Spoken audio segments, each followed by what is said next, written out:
everyone, and welcome back to another episode of Monochromatic Games. Today we are doing a review of Call of Duty Advanced Warfare, which is the 10th installment in the very popular Call of Duty franchise. Now, with last year's Call of Duty Ghosts, the popularity of the Call of Duty franchise has fallen to a pretty much all-time low. The multiplayer portion of Call of Duty Ghosts is widely regarded by the fanbase as one of the worst in the series, so this year's developer Sledgehammer Games has a lot to prove with their latest installment, Call of Duty Advanced Warfare. In order to do this, they set the game in the future and they greatly enhanced the player's mobility in the form of a so-called exoskeleton. The exoskeleton allows players in the Call of Duty game to double jump, dash sideways, and basically they are loaded with a lot of high-tech weaponry. Now, whether or not they have succeeded, we'll find out over the upcoming review.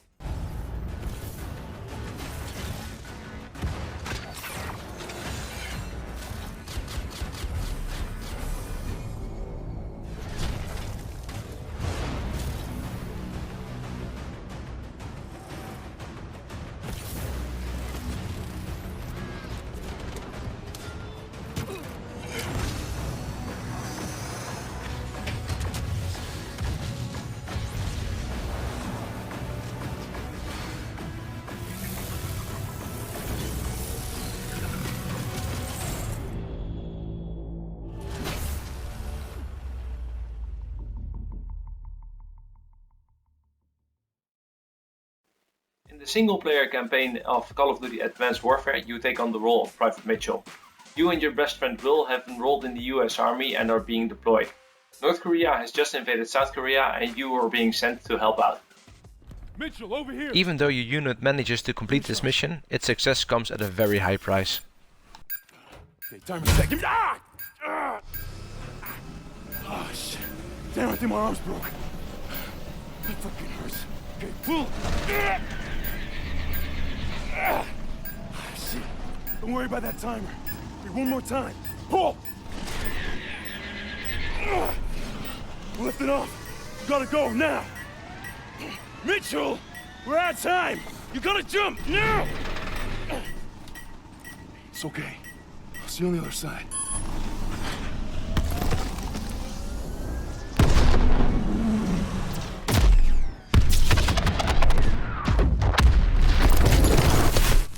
Will doesn't survive the mission and you are gravely injured yourself, only barely surviving.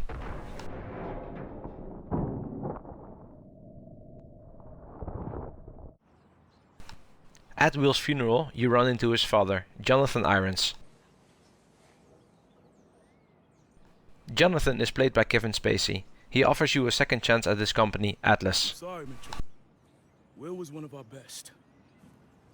Look, we take care of our own.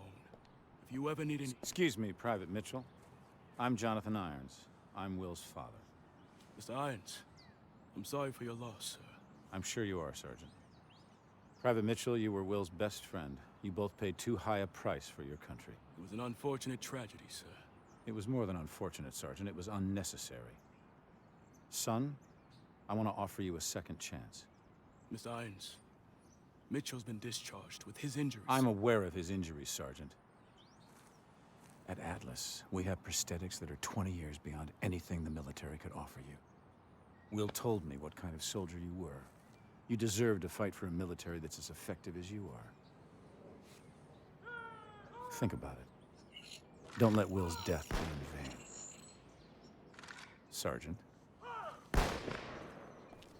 Kevin Spacey's presence in Advanced Warfare has been a major selling point for the game's developer.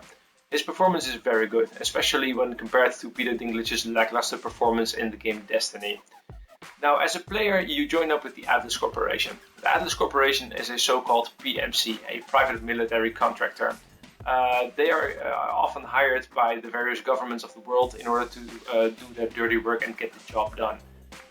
You are equipped with a prosthetic arm as you have lost your own arm and you go off on your merry adventures. Now, I'm not going to go into much detail regarding the story because it's the best way to actually experience it firsthand yourself. The game's plot twist, well, you can pretty much see them coming from a mile away. Let's leave the story behind for now and let's focus a bit more on the gameplay mechanics. We got some footage to show you about that. The equipped exoskeleton grants the players a very diverse moveset. For instance, you can double tap A for a boost jump or quickly dash to the sides. Some targeting reticles also have built-in sensors that allow you to more easily distinguish friend from foe.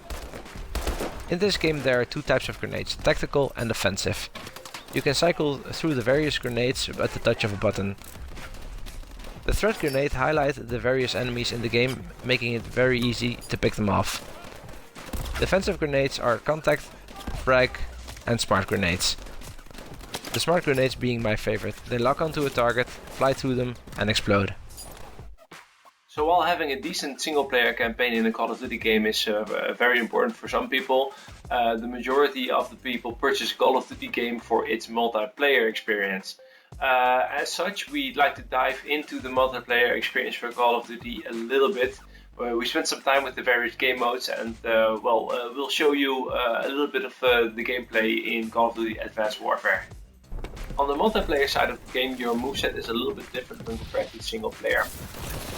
You are still able to double jump and dash to the sides and backwards, but for example your grenade usage is a lot more limited in multiplayer than it is in single player. Instead of being able to use tactical grenades from the get-go, you get to choose an Exo ability. The one I'm currently using is called Exo Cloak and it conceals my visual appearance from the enemies, making it a little bit difficult for them to spot me. Now the core gameplay of Call of Duty is still in place. It's still very fast, it's still very frantic, and when you're facing a worthy opponent you still die very fast. However, the inclusion of the double jump and dashing opened up new gameplay experiences for the player. Aside from the core mechanics still being in place, you also still have your leveling system and your perk system and your prestige system. Everything from the previous Call of Duty games is still intact.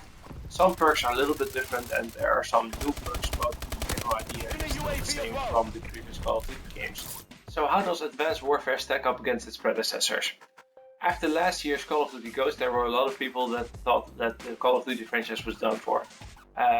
Luckily, Advanced Warfare proves that there's still life in the Call of Duty franchise. The addition of the exoskeleton and the increased movement that players get by boosting and double jumping proved to be a worthwhile addition to the Call of Duty formula. Now, the single player campaign may be a little bit of a letdown near the end of the campaign.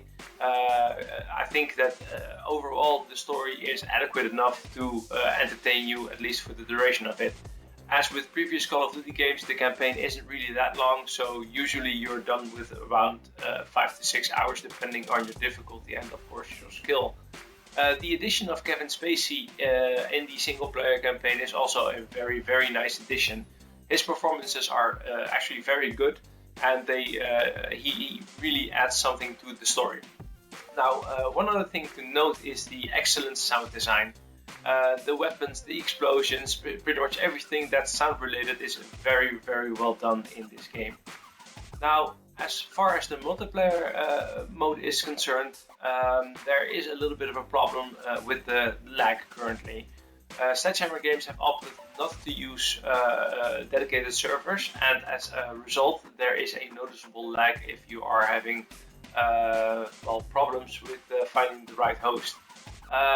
Hopefully over time there will be a rollout of dedicated servers, but for now this is a bit of a letdown as it's very noticeable during intense gameplay sessions. On the technical side of the game, everything runs as smooth as you would expect it from a Call of Duty title. Both single player and multiplayer run at a very solid 60 FPS with only very minor drops every now and then. Compared to last year's Call of Duty Ghosts, the graphics in Advanced Warfare are a very big step up, with a special mention for the motion capture work that's been done on this game. It's simply outstanding and it really adds something to the single player campaign of Advanced Warfare. Now, everything put together, single player, multiplayer, graphics and pretty much the FPS as well, I would greatly recommend buying this game, especially if you are a fan of Call of Duty multiplayer. If you are a fan of single player, then you needn't worry. The single player campaign also provides you with all the thrills that the Call of Duty series is well known for. So that's it for this review. I hope you enjoyed it. Make sure that you follow us on our channel and on our Twitter account @monochromaticg. And we hope to see you again for our next video. Until then, and take care.